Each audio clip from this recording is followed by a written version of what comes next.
Welcome, everybody. Thank you all so much for joining me here today. My name is Pritesh with KAIZN Crypto. In this video, I'm joined by Brian and CK, two of the community members who are building the Bashocaps game on Cardano. Gaming is something that's very exciting to me that's taking place. Hopefully will lead to a lot of adoption for a lot of these blockchain projects. So guys, I'm really excited to be joined with you here today. How are you both doing?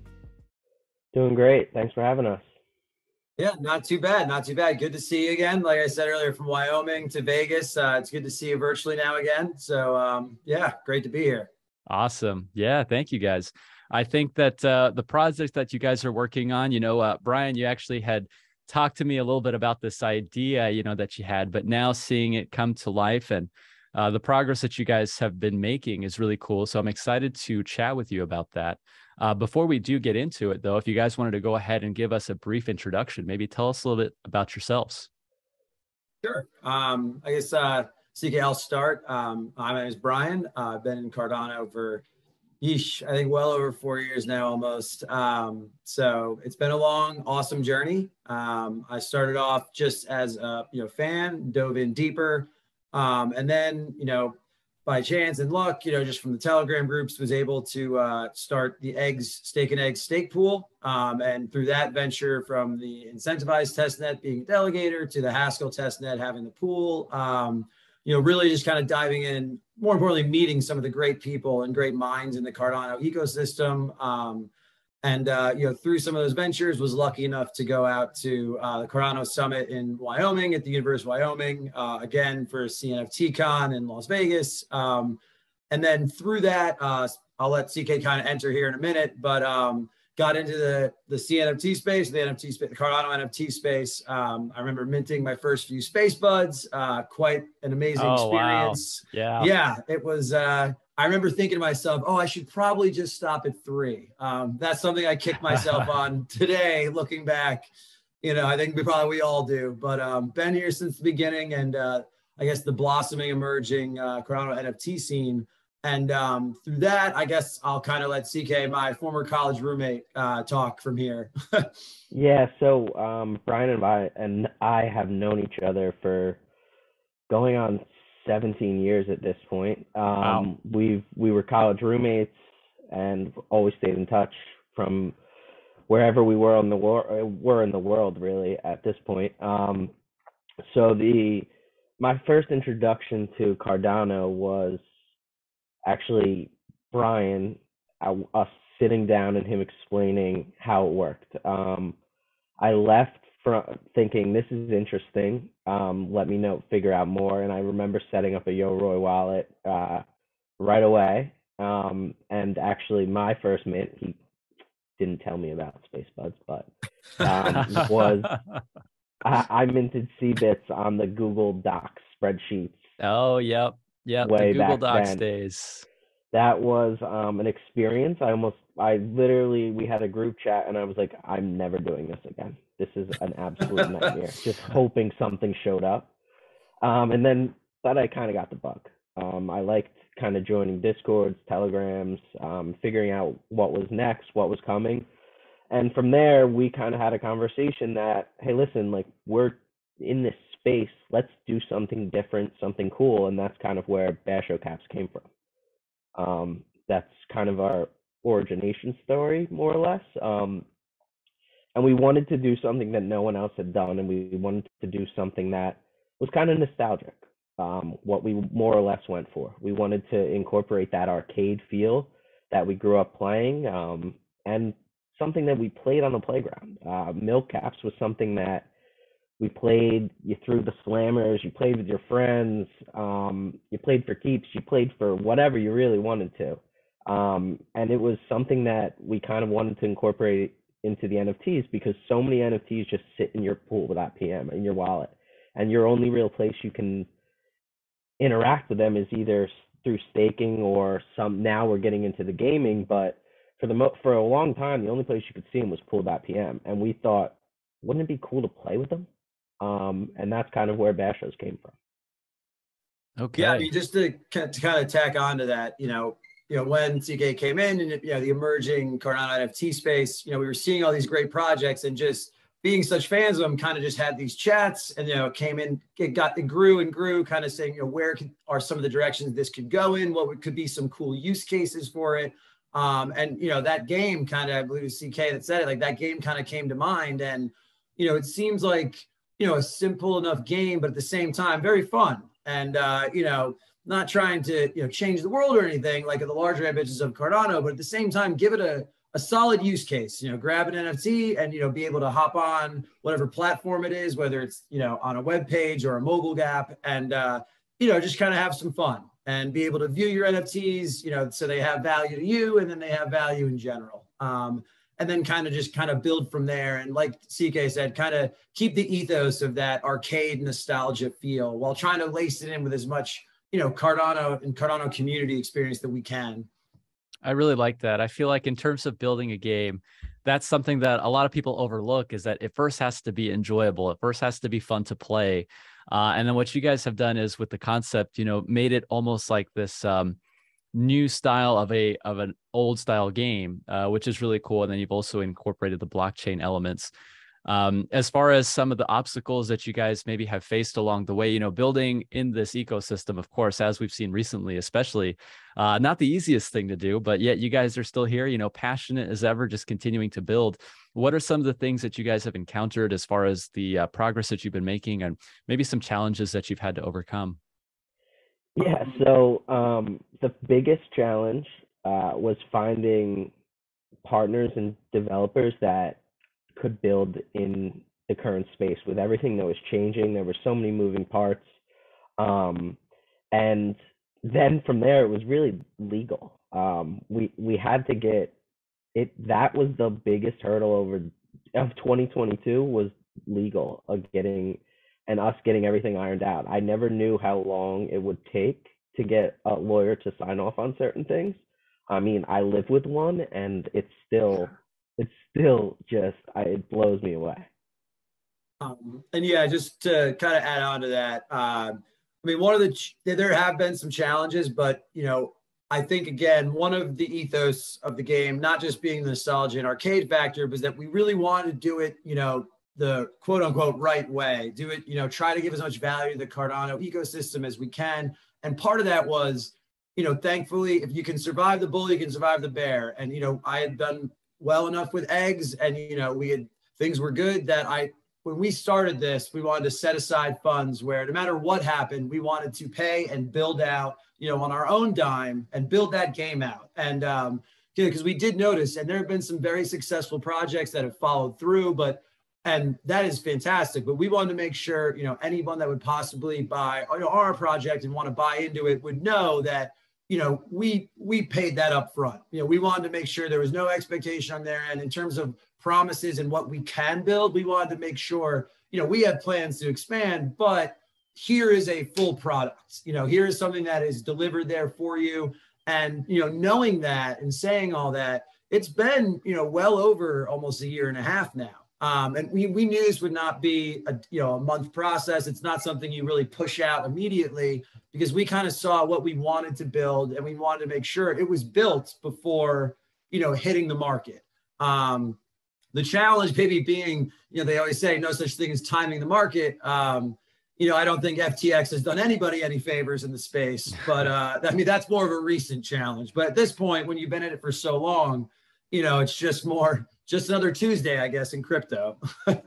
Yeah, it definitely feels like that. It's if you look at the bigger picture, it's just part for the course, right?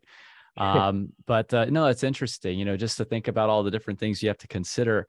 As far as your team, could you tell us a little bit more about some of the people who have helped you guys in terms of creating these ideas, as far as the development? Maybe tell us a little bit about the process involved with that. As far as the NFT and blockchain elements as well, what does that actually look like? So like, if you were to just walk us through the user experience, just very briefly, maybe a high level, does the user, connect their wallet, have the NFT in their wallet, play as that character? Like, how does that work exactly? Sure. So we worked with a graphic designer that kind of created the Bashos to begin with, and that was our first step. Like, let's get some art, let's see if we like it, see how it goes. And then it was finding game developers that were passionate and kind of as excited about this as we were. And that was kind of okay, so now we've got art, now we've got a game developer. Now we need someone that can incorporate the blockchain, and that's where the Cardano Canucks came in. And they've been awesome partners. They're able to build the back-end wallet and that stuff. And like you said, yes, you will be able to view it in pool.pm, but you on the website will be able to very quickly after mint link your wallet, and you'll be able to choose from the caps that you want to play with in the game on the spot. So it's something that we always we wanted that option. We wanted you to be able to do it immediately. And I think that's where kind of partnering with the Canucks and getting someone experienced on the blockchain really gives us an advantage in doing that and hitting the targets that we want to hit.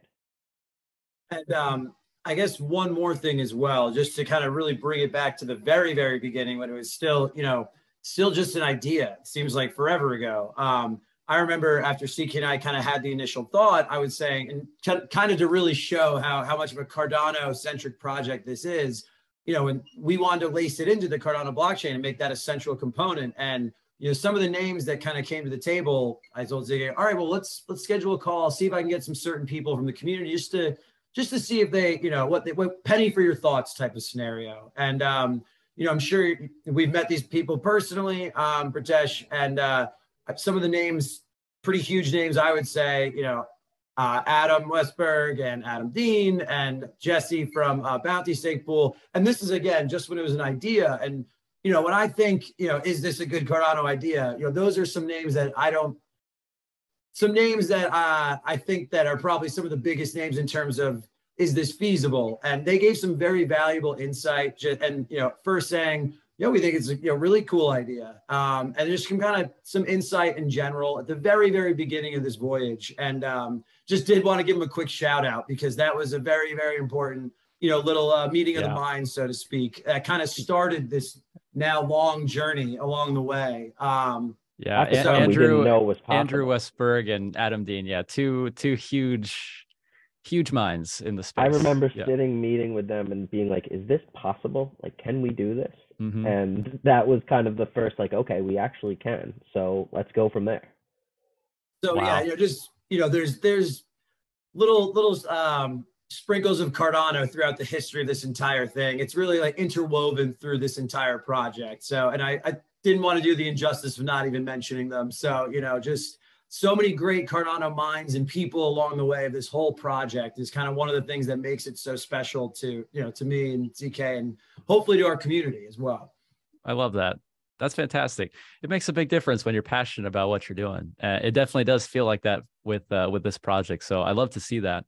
And I did want to go ahead and just branch off a little bit, since we're talking a lot about Cardano. Can you guys give us your thoughts? You guys have been building this project now for a while. If you could let us know your thoughts on where you see this game going forward, maybe within the next year, 2 years, and then also how you think gaming is going to evolve on Cardano, and then with blockchain and NFTs on a more broad level. I'm not sure if you guys recently saw the news, but there have been some patents that have been filed by Sony, I think. So like NFTs are coming to gaming on consoles. So, you see things like that, and it's just really cool. And I would just love to know your guys' thoughts on where you see the future of the space going for NFTs and gaming. Yeah, I mean, I think for a long time, no one really knew and how we can incorporate things. And I think NFTs in general have a huge, huge opportunity for larger adoption in general. And frankly, I think Cardano NFTs are extremely undervalued, extremely overlooked by the larger populations, even from other blockchains.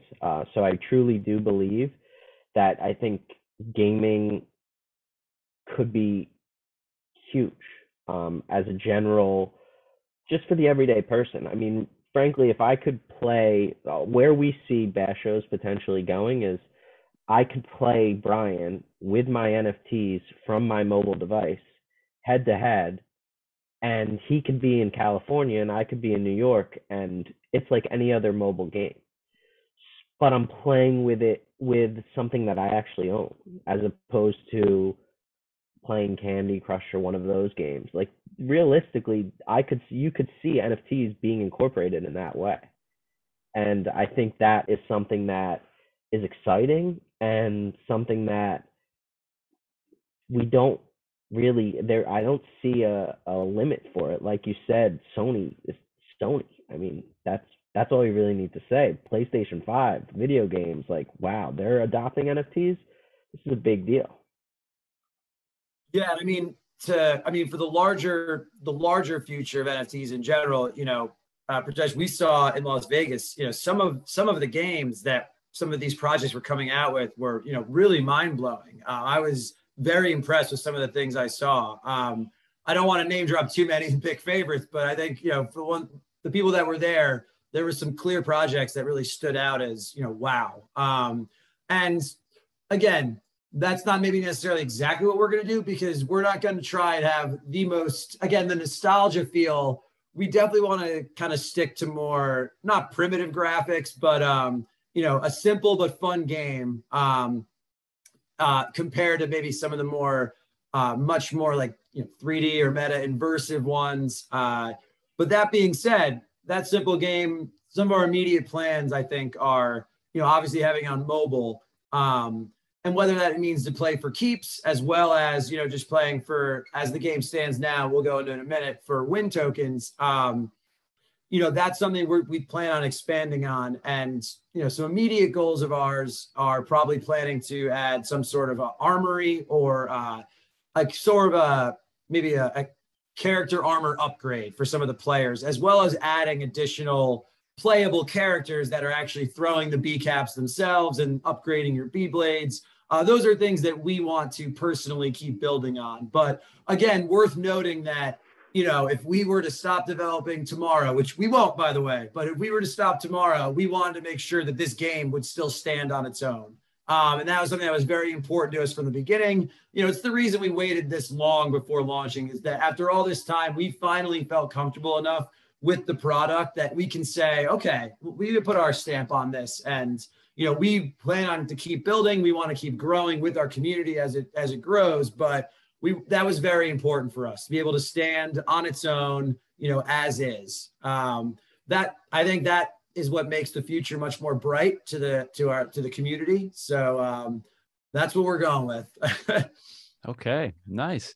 Yeah, it's one of those things where it's like there's a process to even get to the point where you can go and tell the community, like, hey, look at what we've built. And it's good to know that you guys have a vision in place for that. And I do think that the future for gaming is very exciting, just to consider where we are. The idea of an NFT and being able to have provable ownership over those items, if you think about how many dollars are spent on things like skins or weapons or any of these other different types of upgrades that you could do, like Fortnite is a great example, how much money that people would invest in something like this. With an NFT, you actually own that in-game item, and it's something that I feel like players will be able to reap residual rewards from as well, because, like, let's say even if you don't play the game, you could maybe rent out that item in exchange for whatever in-game token or currency that there is in place too. And Brian, with that, you also mentioned the win token. I wanted to see if we could go into that very briefly, like as far as I'm going to guess it's a fungible token. So how does that all kind of tie in? Absolutely. It will be. Yeah, so it will be a fungible token. And the only way you'll be able to get win tokens is by winning the game, more or less. And those are going to be in-game. We're going to kind of look at those as in-game currency. So you'll be able to upgrade the armor, purchase armor, purchase new features, characters, anything, maybe potentially additional power. It's something that we wanted to incorporate into the game, but not necessarily make. Kind of how it started, to be completely honest, was we wanted to view it like you put that quarter in the arcade machine. And that was kind of, okay, well, let's say I have all of these quarters. Wouldn't it be really cool if my character, I don't know, was a polar bear or something along those lines? Like, that's something that would be really cool, but I don't necessarily think someone should have to spend their ADA on it. But if they played the game, let's say 100 times and won, they could potentially use that win token to buy it. And it's just something that we kind of see as an in-game currency, but not actually something that the consumer, that the individuals earn as opposed to buy. Yeah, Gotcha. It's worth noting, just to kind of tack on to that too, that, it was always about, I keep sounding like a broken record here, but the ethos of that nostalgic arcade feel. So we did kind of start with the quarter in the machine, and we had some maybe entry token type things going on, but we've also realized that we want to make this free and easy for users. There should be nothing on the line here. So you want to go, you buy an NFT, you go in, you buy one of our Bashocaps, our B caps, you go into the arena, you play with a chance of winning some win tokens, and it costs you nothing. And when those win tokens, in order to show users that we value them at what, yes, like CK said, whether it be to buy armor upgrades, or having so many, if you have X amount of win tokens, when we add new characters, to be able to play as those characters and upgrade them. Really the sky's the limit there. And that's stuff that we plan on doing, but we also didn't want to truly limit ourselves, because we also would down the road want some community input as well. We're making this for them, with them. So in terms of all the things that we can do with it, we have some ideas, and we also plan on hearing from the community as well. But in the short term as well, and long term, I should say, we also will be having weekly raffles. So, if you have X amount of win tokens, you're eligible for this week's, raffle. And whether that's another NFT from another project, maybe a B cap itself or a Basho blade itself, the opportunities are really endless here. And that's we want to make sure that, when you come in and possibly grow our community with us, it's going to cost you nothing, and you're going to get a lot of bang for your buck, and you're going to be part of the experience too. So just some core tenets, I guess, of the game. Sure. Okay. Yeah, it's exciting. I think that any project building right now is definitely worth paying attention to. And it's really cool that you guys are going with more of like a retro, like a vintage style game that I'm sure a lot of people are familiar with if they've ever played like those old style games. I know some of my favorites are like Galaga or Pac-Man, those like really fun arcade games, but no, really cool, guys. And in terms of when users or people in the community can actually start playing, like, do you guys have a set date in place, or like a time frame when people can actually go in there and start picking up their Bashos and, playing the game? So they can actually play the game right now. The game is live on the website. Pre-mint, we wanted it to be available for everyone to play right away. So they can actually go in, play the game. Kind of actually helping us as well. So a couple people have spotted some things that we haven't picked up on, and that's to be expected. But we wanted everyone to know, like, this game isn't coming. No, it's here. So go in, play it, check it out. Then once we do mint, the art will change in the game, where it'll now include the minted Bashos, because as of right now, they're just stock. Yeah, I mean, on that note, right now, as CK said, you can play a live demo version of the game. You can receive, you can look at your kind of collection of B caps. There's standard ones in there that aren't going to be the same ones that are minted, but just kind of as a demo version. So from now until the mint, the entire general public can play this game, test it out. Again, as CK said, see what they think. And then once the mint happens, you'll still be able to play. And then after, I think around a week, we'll have it. So you will need at least one Basho cap in order to play. So when you link your wallet, which will also should be good to go, within a week after our mint, so you get to, enjoy and see your B cap for a week, and then you get to play with it on the right after a week. And you need to have at least one to play. That's, I guess, the only real metric of entrance fee there is, really. And then once you have that, you can, you link your wallet, you play with your B cap, you can see it in there, and then you can earn real win tokens. And then from there, you'll be eligible for the raffles, and you'll be seeing more and more things roll out as it goes on. Awesome. All right, guys. Well, that's very exciting. It's already here. So to our audience, go ahead and check these guys out. It sounds like they're building something really cool. Guys, as far as where people can go to stay up to date and learn more about Bashocaps, so Twitter, Discord, where should they go? Do you guys have the site? What's the site? Just tell us a little bit about how we can learn more about this project? Sure. So the game is live on bashocaps.io, along with some team information. We have a Twitter at Bashocaps, and then also a Discord Bashocaps. All of the links are on the Twitter at Bashocaps on Twitter. All of the links are there for the Discord and the website as well. Nice. Okay. And I'll also be sure to link those in this video as well in the description. So definitely be sure to check those out too. Yeah. Thank you very much. Very cool. Yeah. Well, all right, guys. Yeah. Any, Brian, CK, any last thoughts for our viewers today? No, just, it's been a long journey to get here, and just very excited to be able to give something back to the Cardano community and ecosystem, something that's very near and dear to me, and to be able to lay some nostalgia, old school arcade vibes into this is a really great thing, and just happy to be a part of it, and appreciate the opportunity to be on here. Absolutely. Yeah, thanks for having us on. And really, it's just something we're passionate about, and we hope the Cardano community becomes passionate about it as well. Very cool. All right, guys. Well, I definitely did appreciate the conversation, guys. Always fun to learn about the builders and what their ideas are, and seeing where you guys are and, where you're going to be heading. So I'm looking forward to trying out Bashocaps as well. For all of our viewers, make sure you check out those links down in the description below. These guys are building something really cool, and I'm excited to see how far they go with it. So Brian, CK, thanks so much for joining us today, guys. Take care, and until the next video. Thanks again. Take care, Pritesh.